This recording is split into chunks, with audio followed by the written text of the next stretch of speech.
бөлім алдық. Енді бүгінгі сабағымыздың тақырыбы, бөлім тақырыбы үшінші тарау адамгершілік асыл қасиет. Сабақтың тақырыбы Марат Қамырбаев бауыр әңгімесі бөлімі. Бүгінгі сабағымыздың мақсаты кейіпкерлерді шынайы өмірмен салыстырып бағалау, көркем шығармалар алған әсерін сипаттап, авторға хат, өлең жазу. Енді Марат Қамырбаевтың өмірімен біз алдыңғы сабақта таныспыз, қысқаша тағы шолу жасайық. Марат Қамырбаев 1948 жылы 22 наурызда Шығыс Қазақстан облысы Зайсан ауданында дүниеге келген. Дүниеге бала көзінен қарап, сезіне білетін балалар жазушысы. Марат Қамырбаевтың көптеген шығармалары жасөспірімдер мен балаларға арналған. Шығармаларының негізгі тақырыбы заман келбеті, жастардың өмір тіршілігі. Жалпы шығармасының негізгі идеясы адамды сүю. Және оның қай шығармасын алып қарасақ та адамды адамгершілікке, асыл қасиетке тәрбиелейді. Жақсы оқушылар, ары қарай сабағымызды жалғастырайық. Ой шақыру әдісі бауыр деген кім? Жұлдыз. Бауыр деген бір әкеден бір анадан туылған жан. Және олардың қандары бір келеді, және олар бір кішкентайынан бастап бірге өсіп жетіліп кетірген жандар деп ойлаймын. Жақсы, өте жақсы. Бауыр мен достықтың айырмашылығы қандай? Ибрахим.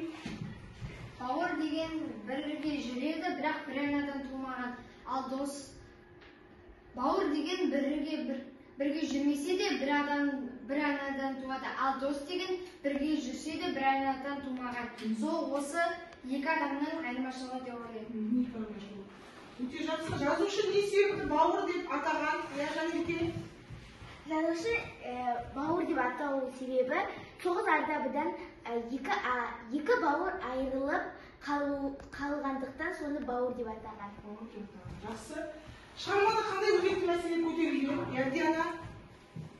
Жетімдер ата-ана мейірімін көрмей, отбасынан алшақ жетімдер үйінде өскен. Және де бұл өз тілін білмеу, бауырды білмейді, ол зор қасірет екенін айтады.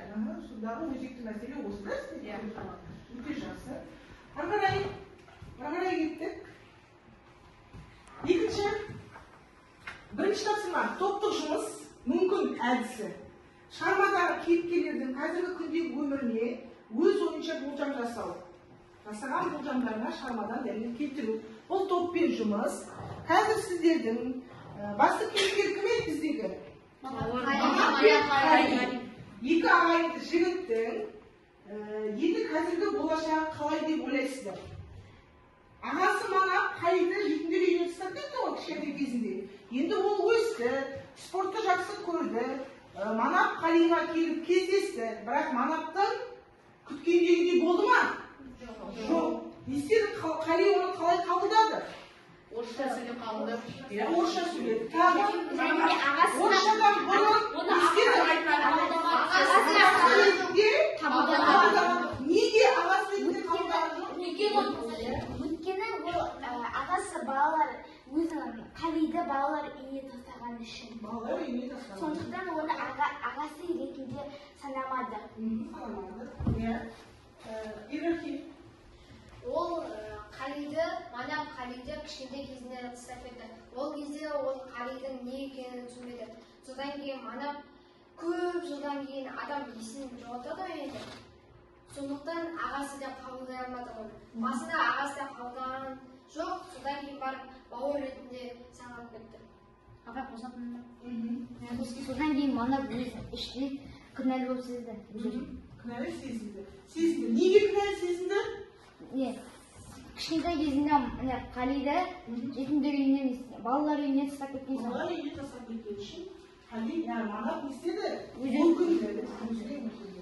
Себебі ол інісін сағынып, мені құшақ жая қарсы алады деп ойлады. Бірақ не істеді? Ойлағандай болмады. Жақсы, отырған кеткен өте жақсы.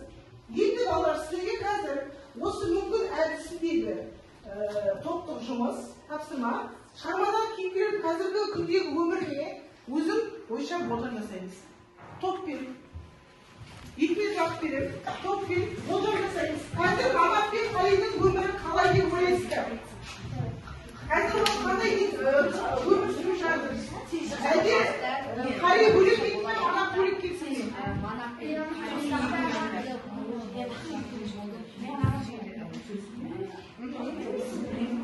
уақыт беремін.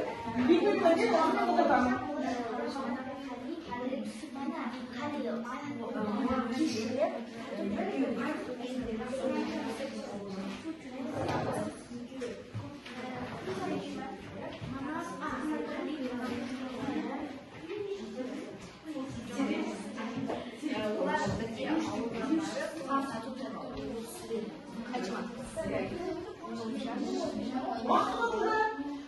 Уақытты тоқтатылды.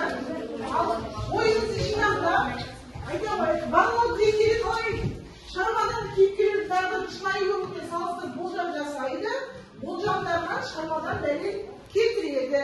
Қазіргі таңда сіздердің ойларыңызша Манап пен Қали қалай өмір сүріп жатыр? Ал бірінші топ дайын ба? Аға тобы? Иә. Мысалы, Қали мен Манап қосылады, содан кейін олар балалы шағалы болады. Қазіргі заманда ағалы мен інілі екі жаққа екі үйде тұрады. Біреуі өз үйінде қалса, біреуі жаңа үй алады. Манап өз үйінен кетеді деп ойлаймын, ал Қали өз бала шағасымен бірге болады деп ойлаймын. Мысалы, Қали және де Манап екеуі бірге көңілін көтергісі келеді Манап Қалидың. Бірақ ол басында Қали ағасы ретінде қабылдамады да, содан кейін барып үйрене бастады. Әр адамның өзі де жаңа адамға үйрене бастамай, содан кейін барып үйрене бастайды деп ойлаймын. Екінші топ, бауыр тобы. Сіздердің ойларыңызша Манап пен Қалидың өмірі қазір қандай? Менің ойымша, қазіргі таңда олар екеуі бірге қосылып, жақсы көретін нәрселерін, арман қиялдарына жетті деп ойлаймын. Және де екеуі бірге тұрып жатыр деп ойлаймын. Бірге тұрып жатыр деп ойлаймын. Өте жақсы. Тамаша. Іні тобы. Менің ойымша, Қали Манапты кешіріп, екеуі жақсы тату-тәтті өмір сүреді деп ойлаймын. Өмір сүреді деп ойлайсыздар. Өте жақсы. Тамаша. Ары қарай кеттік, балалар.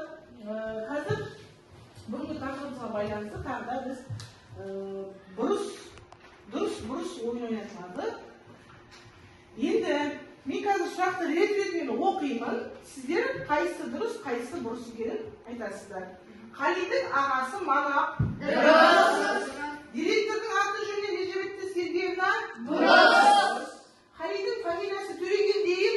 Дұрыс. Қали ән айтып бейнелегенді ұнатады. Дұрыс. Ойнайтын да, қайнайтын да спорт залымыз осы. Балалар қазір жаттығып жатыр. Орындыққа тізет бүгіп тоса тұрыңыз. Мен Қалиді ертіп шығайын. Виктория Иванованың сөзі. Дұрыс. Тығыз қара шашы, ұсақ-ұсақ бұйра, қол-аяғы қаралып қалған, келмеқті болмаса да, ешкімнен қарызға жауырын сұрай қоймайтын кішірек көзді ақ сұлу бала Манаптың портреті. Дұрыс.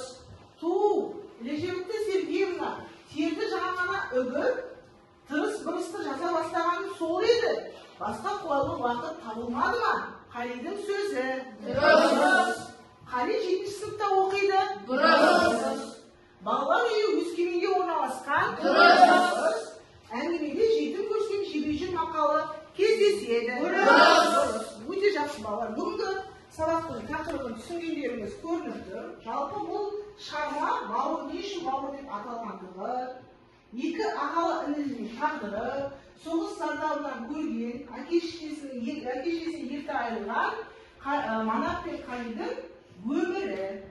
Біз Марат Қабанбаевтың шығармашылығынан бауыр әңгімесі, жалпы өмірде бауыр бізге қандай қымбат болса да, Манап пен Қалидың арасында да сондай көрінбес, көзге көрінбес бір не болды? Шекара болды, сезім болды. Бірақ оны не істеді? Екі бөлек түсінді. Неге? Себебі кішкентай кезде Манап айтқандай, балалар үйіне өткізіп жібергеннен кейін Қали не істеді? Ата-ананың мейірімін көрмей өскен, бауырдың Манап мейірімін көрмей өскеннен кейін ол не істеді? Жүрегі не істеді? Тас болып қалды. Енді оны жібіту үшін Манапқа не керек? Көп уақыт керек. Құшар суреттер мен әңгіме бөліктерін сәйкестендіреміз. Енді бүгінгі тақырыбымыз бойынша Біз мына тақтада ілініп тұрған суреттер бойынша мына жерде әңгімелер бар. Үзінді берілген шығармадан сол әңгіме бөліктерін мына суреттерге сәйкестендіреміз. Ал бірінші ілі тобы шығып, сәйкестендіре қойсын. Диана. Қандай әңгіме бөліктері түсі оқи қой? Бұл кезде өзін-өзі қамшылап үлгерген Манап та қорғасын аяғын әрең алып қарсы жүрген. Бой жағынан қарайлас бозбала төніп қалғанда, бар екенсің бауырым деп алға созған екі қолын айқара ашып, ыстық құшаққа айналдыра беріп еді. Қали: «Здравствуйте, дяденька, как живете?» демесі бар ма? Созған қолы сынғандай сылқ ете түсті. Енді бұл сенің ойынша қай әңгіменің бөлігі? Өте жақсы. Бар, Ал екінші әңгіме бөлік қандай ғой? Манап демін жыртып, ақырын күрсінді. Еңкейіп жерде тігінен тұрған дипломатын іліп алды да, алдына өңгеріп салып, аузын сырт ашты. Жаздық жеңіл костюмның қаптауын жазып, бірер сілкіді де орындық үстіне жалпағынан салды. Саусағының ұшымен Қалиға сырғытты. Биыл құрылыс отрядына барып ем, табыс тәуір болды. 46-шы дәл шығар. Бұл костюм, өте жақсы, өте тамаша, отыра қойыңыздар. Екінші бауыр тобы, Нұрайым.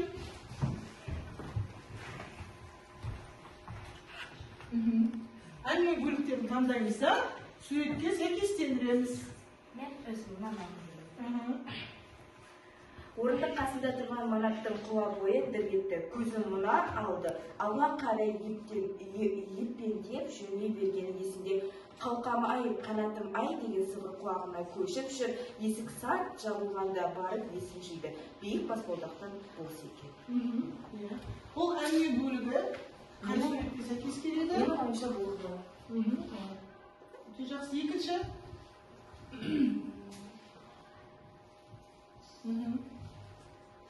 О, Қали атып тұрды. Отырып қауіппін. Уақытымда ұтылсам, жарыстан ұтылғаным. 5 жарымда жаттығу бітеді. Тым болмаса қалғанына қатысайын. Жаз бойы салмақ қосып, бұлшық етім босап кетті. Қош бол дей берді де тілін тістеді. Бұл әңгіме бөліктері қай суреттен сәйкес келеді екен?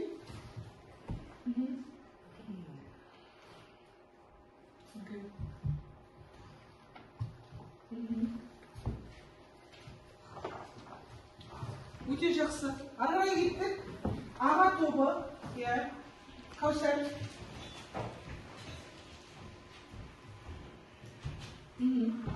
Екі әңгіме бөліктері қалды. Жалқы жапырақтардың көзіме айырмай, бұрынғы жылы көкемнің басын тас жинап, қорған көтердім. Саман кірпішін өз қолыммен құйдым. Көрші ауданнан 2 атадан қосылатын туыстар табылған. Олар да аянбады. Сәл бөгелеп сөзін жалғады. Бұл мен В деп ойлаймын. Бұл кімнің сөзі сонда сенің ойынша? Бұл Манаптың сөзі. Өте жақсы. Арғай кеттік. Ұшқыш әскери ұшқыш боламын. Балалар үйінен түлеген. Ұшқыш ағалар баршылық. Манап мырс етті. Аға деген сөз көп күтіріп барып аузының ақыр соңында шықтау. Өз ойымен өзі әуре Қали оны елемеді. Әне күні соның бір келіп кетті. Клубта кездесу өткіздік. Садиров Александр Павлович ордені бар. Полковник. Бұл мен А деп ойлаймын. Өте жақсы, тамаша балы.